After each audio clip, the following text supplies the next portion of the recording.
Donc, le premier diaporama qui conclut, après avoir fait l'analyse ou utilisé les calculateurs Simul-Retraite, Simul-R, et après avoir vérifié l'avis des experts, qu'est-ce qu'on peut conclure par rapport à ça, sur la stratégie de Retraite Québec? Est-ce que Retraite Québec nous donne suffisamment d'informations pour qu'on prenne notre décision?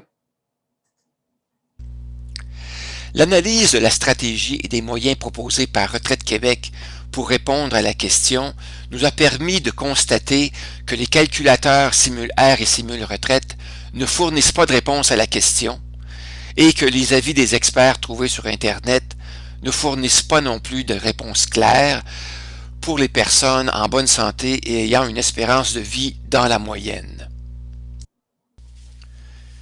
On peut aussi estimer que les planificateurs financiers ne sont probablement pas outillés pour répondre à la question et que Retraite Québec n'a probablement pas pris les moyens nécessaires pour s'assurer que la méthode de calcul utilisée par les planificateurs financiers était appropriée. Après avoir fait ces observations, on comprend pourquoi la question continue à être posée, même après avoir reçu la formation préparatoire à la retraite, obtenu l'aide d'un planificateur financier et utilisé les calculateurs Simul-R et Simul-Retraite. Suite à cette analyse, une demande a été acheminée à Retraite Québec. Voici un résumé de cette demande.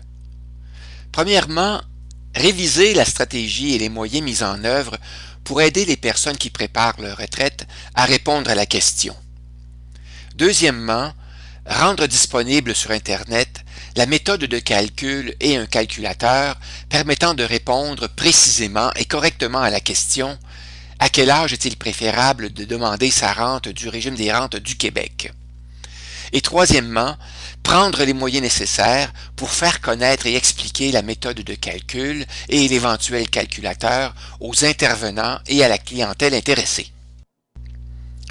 Un éventuel calculateur devrait permettre de comparer plusieurs scénarios et identifier le plus avantageux selon la situation du prestataire. Il devrait aussi calculer et afficher le montant cumulatif de rente versé, quel que soit l'âge de la demande et quel que soit l'âge prévu du décès.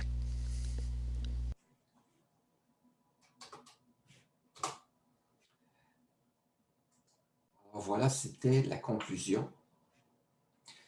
C'était la conclusion du diaporama portant sur l'âge le plus avantageux pour demander sa rente du RRQ.